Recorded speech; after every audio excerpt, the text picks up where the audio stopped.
Assalamualaikum warahmatullahi wabarakatuh. Kami dari kelompok 6 akan membahas tentang cash flow. Adapun anggota dari kelompok kami yaitu ada saya sendiri, Marsya Habibah dengan NIM C2010518. Dilanjut ada Adi Saputra dengan NIM C2010129. Lalu Meida Widianti dengan NIM C2010696. Dilanjut ada Hartika Devriani dengan NIM C2011196. Lalu M. Hilman Al-Bajuri dengan NIM C2010234. Dan yang terakhir ada mahasiswi PMM yakni Victoria. Langsung saja ke pembahasannya, yakni ada pengertian laporan cash flow atau yang dikenal dengan nama laporan arus kas. Adalah jenis laporan keuangan yang berisi tentang informasi penerimaan dan pengeluaran kas dalam sebuah perusahaan pada periode waktu tertentu. Laporan arus kas atau cash flow terdiri dari rincian pemasukan dan pengeluaran kas perusahaan berdasarkan harian, mingguan, dan dalam rentang waktu tertentu. Laporan ini memuat investasi tunai, pendapatan tunai, hingga jumlah kas. Fungsi ini yaitu untuk memberikan informasi serta revisi dari mana uang kas diperoleh perusahaan dan bagaimana mereka membelanjakannya, memprediksi cash flow periode berikutnya berdasarkan data periode saat ini, sebagai dasar pengambilan keputusan manajer keuangan untuk meningkatkan kinerja perusahaan, menentukan kemampuan perusahaan dalam membayar dividen dan kewajiban, mengetahui laba bersih, dan menentukan ukuran keberhasilan suatu perusahaan. Tujuan dan manfaat laporan arus kas. Tujuan dari laporan arus kas yaitu adalah untuk menyajikan informasi mengenai penerimaan dan pengeluaran kas dalam suatu periode akuntansi. Selain bermanfaat bagi perusahaan, laporan ini juga memiliki manfaat untuk investor, kreditor, dan lainnya. Yang pertama, ada kemampuan entitas dalam mendapatkan arus kas. Laporan arus kas dinilai lebih baik dari data aktual untuk melihat kondisi keuangan perusahaan. Dengan laporan ini, Anda bisa membuat prediksi mengenai kemampuan entitas suatu perusahaan dalam menghasilkan arus kas di masa depan. Dan yang kedua, ada transaksi investasi dan pendanaan kas. Jumlah aset dan kewajiban bisa berubah karena faktor tertentu. Adanya pemeriksaan transaksi investasi dan pendanaan, maka Anda dapat mengetahui penyebab perubahan kedua akun tersebut. Yang ketiga, ada kemampuan entitas untuk membayar dividen dan kewajiban. Adanya laporan arus kas, perusahaan bisa memastikan jumlah kas untuk membayar sejumlah kewajiban, seperti misalnya ada payroll, gaji karyawan, pembayaran hutang, dan membayar dividen atau pembagian laba pada pemegang saham. Selain itu, dengan laporan ini, investor bisa melihat gambaran arus kas dalam kegiatan bisnis perusahaan Anda. Dan yang terakhir, yang keempat, ada keterangan atas perbedaan antara angka laba bersih dan kas bersih. Informasi laba bersih dibutuhkan oleh pihak-pihak yang menggunakan laporan keuangan. Dengan adanya data laba bersih yang didapat perusahaan, maka bisa dilihat sejauh mana keberhasilan dan kegagalannya. Keterangan atas perbedaan antara angka laba bersih dan kas bersih. Jadi di sini ada 3 komponen atau jenis aktivitas yang terdapat pada laporan arus kas atau cash flow statement. Yang pertama ada aktivitas operasi. Yaitu bagian ini menunjukkan berapa banyak uang tunai yang masuk dan keluar dari bisnis inti perusahaan. Ini menunjukkan tentang seberapa baik operasi bisnis perusahaan menghasilkan uang. Idealnya perusahaan harus membukukan hasil positif dari kegiatan ini. Aktivitas operasi terdiri dari kegiatan operasional perusahaan yang dapat diperoleh dengan memasukkan nilai dari pengaruh kas atau bank pada transaksi yang dilibatkan dalam penentuan laba bersih. Sebagai contoh, seperti penjualan barang dan jasa dari pelanggan, pembelian persediaan atau perlengkapan yang umumnya diperkirakan kurang dari setahun, utang kepada supplier, pembayaran kepada pemasok, pembayaran kepada pegawai, dan sebagainya.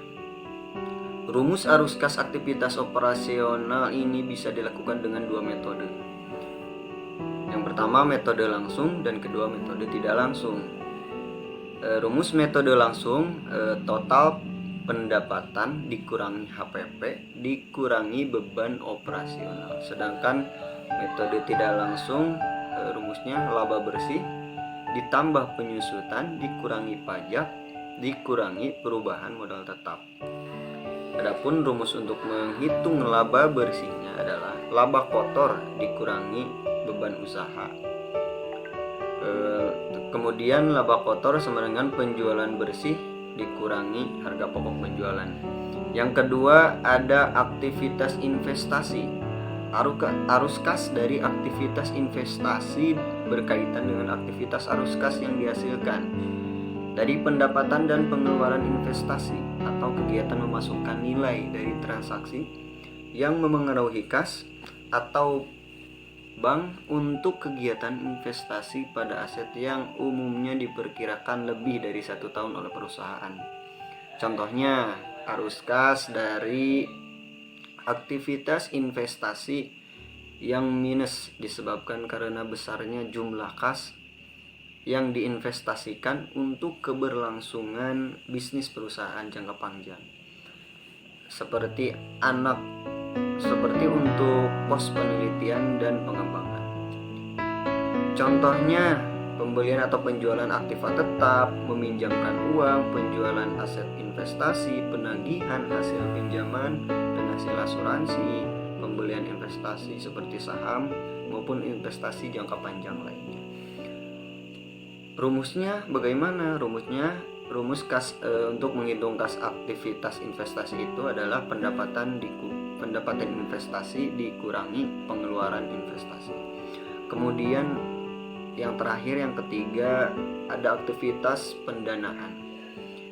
Jadi aktivitas pendanaan ini yaitu arus kas yang dihasilkan dari aktivitas pendanaan adalah laporan yang menunjukkan arus kas masuk dan keluar terkait dengan aktivitas pendanaan atau pembiayaan perusahaan pada periode tertentu.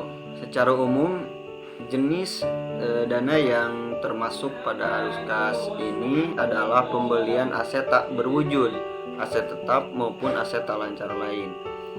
Hal tersebut termasuk juga biaya pengembangan yang dikapitalisasikan serta aset tetap yang diciptakan sendiri. Jadi selain itu ada beragam jenis dana lain yang termasuk ke dalam arus kas ini, seperti penerimaan kas penjualan tanah, peralatan, bangunan dan aset tak berwujud maupun aset tak lancar lain. Pembayaran kas pembelian instrumen utang maupun ekuitas entitas lainnya. Pinjaman dan uang muka yang diberikan kepada pihak lain. Bagaimana cara menghitung arus kas pendanaan ini? Rumusnya yaitu dana masuk dari penjualan saham dikurangi dana keluar pembayaran dividen atau pembayaran hitung ke bank. Sekian dari saya, terima kasih. Metode pembuatan laporan cash flow dibagi menjadi dua, yaitu metode untuk membuat laporan cash flow, yaitu metode langsung atau direct method, dan metode tidak langsung atau indirect method. Yang pertama, direct method atau metode langsung. Pada metode langsung ini merupakan metode membuat laporan cash flow dengan mengelompokkan kegiatan operasi ke dalam berbagai kategori. Misalnya, aktivitas operasional dibedakan akunnya menjadi sendiri-sendiri, seperti akun beban penyusutan, beban amortisasi, keuntungan dan kerugian, utang, dan sebagainya. Sehingga metode ini lebih mudah dipahami dan dapat memberikan informasi yang lengkap dalam pengambilan keputusan. Untuk membuat laporan cash flow dengan metode ini, Anda harus menyiapkan buku kas bank dan buku kas kecil. Selanjutnya, Anda dapat memilih untuk melakukan pemeriksaan silang antar buku kas, bank, rekening koran, bongbol cek, atau buku kas kecil. Yang kedua, indirect method atau metode tidak langsung. Berbeda dengan metode langsung, metode tidak langsung ini memusatkan perhatian pada perbedaan antara laba bersih dan arus kas dari aktivitas operasi. Metode tidak langsung menunjukkan hubungan antara laporan keuangan laba bersih, neraca, dan arus kas atau cash flow. Dikarenakan data tersebut sudah tersedia langsung dalam perusahaan, maka metode ini lebih mudah dibandingkan metode langsung. Dalam metode ini, arus kas, operasi, investasi, dan pendanaan disusun berdasarkan laporan laba rugi dan neraca. Baik, materi selanjutnya yaitu menyusun laporan cash flow dengan metode langsung. Yang pertama yaitu melakukan pemeriksaan silang. Ada beberapa dokumen yang diperlukan untuk melakukan proses pemeriksaan silang, mulai dari buku kas bank, rekening koran, cek, serta buku kas kecil atau petty cash. Pemeriksaan silang ini juga lebih dikenal dengan istilah rekonsiliasi. Jika proses rekonsiliasi bank serta petty cash ini selesai, artinya tahap pertama sudah berhasil dilakukan. Yang kedua, melakukan eliminasi silang, merupakan pemeriksaan silang semua transaksi yang berkaitan dengan buku kas. Klarifikasi semua jenis pengeluaran dan pemasukan dari kas dana berarti mencatat semua transaksi yang terjadi.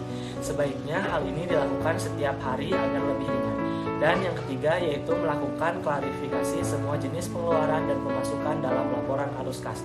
Tahap ini akan memakan banyak waktu, namun jika saja tahap ini dilakukan setiap hari atau mencatat setiap ada pemasukan dan pengeluaran, maka tentu bisa lebih cepat. Yang termasuk arus kas operasi transaksi adalah semua hal yang berkaitan dengan kegiatan usaha perusahaan, tercantum dalam laporan laba rugi, membuat laporan arus kas. Jika semua data telah berhasil didapatkan dan sudah melalui tahap sebelumnya, maka laporan arus kas bisa langsung disusun. Menyusun laporan cash flow dengan metode tidak langsung. Yang pertama, siapkan laporan laba rugi. Dari data tersebut akan terlihat kondisi perusahaan apakah sedang rugi ataukah sedang untung. Kemudian, siapkan laporan neraca. Hal ini berfungsi untuk membandingkan serta memperoleh data aktivitas keuangan perusahaan di periode tahun berjalan. Kemudian, menghitung kenaikan dan penurunan kas. Langkah pertama untuk membuat laporan cash flow adalah yang pertama, yaitu menghitung kenaikan atau penurunan kas perusahaan. Untuk cara menghitungnya, kita dapat melihat neraca pada akun kas. Selain itu juga dapat menghitung kenaikan atau penurunan kas dengan melihat buku kas bank dan buku kas kecil. Kemudian, menyesuaikan laba bersih yang dilihat dari laporan laba atau rugi. Pada laporan laba atau rugi akan didapatkan data posisi keuangan perusahaan, apakah rugi atau sedang mengalami laba. Dengan melakukan penyesuaian laba atau rugi, ini nantinya akan didapatkan arus kas dari aktivitas operasi. Kas ini digunakan untuk berbagai macam kegiatan. Pada langkah ini harus memisahkan kas yang khusus untuk kegiatan operasi, kemudian menghitung jumlahnya dan membuat laporan kas bersih yang digunakan untuk aktivitas operasional. Kas dari aktivitas operasi ini termasuk ke dalam komponen laporan arus kas dengan metode tidak langsung. Melakukan koreksi pengaruh dari transaksi bukan kas apabila sudah didapatkan nilai arus kas dari aktivitas operasi. Maka, selanjutnya adalah mencari arus kas investasi dan pendanaan. Yang pertama, caranya dengan melakukan koreksi terhadap pengaruh transaksi yang bukan kas. Data-data ini bisa dilalui melalui neraca sebelum dan saat periode berjalan, menghitung dan melaporkan kas bersih yang digunakan pada aktivitas investasi di laporan cash flow. Kemudian langkah ini untuk mencari mana saja yang termasuk ke dalam kegiatan investasi. Kegiatan investasi misalnya pembelian atau penjualan aktiva tetap atau investasi jangka panjang dan lainnya. Perhatikan kegiatan investasi yang dilakukan pada periode berjalan dan hitunglah berapa jumlah kas bersih yang digunakan. Menghitung dan melaporkan kas bersih yang digunakan pada aktivitas pendanaan. Untuk melakukan penghitungan, kita dapat memasukkan nilai-nilai penambahan atau pengurangan kas yang berasal dari kewajiban jangka panjang dan ekuitas pemilik. Membuat laporan arus kas, menghitung dan menjumlahkan kas bersih dari ketiga aktivitas arus kas, dan langkah yang terakhir yaitu menghitung penggunaan dan penerimaan kas bersih dari aktivitas operasi, investasi, dan pendanaan.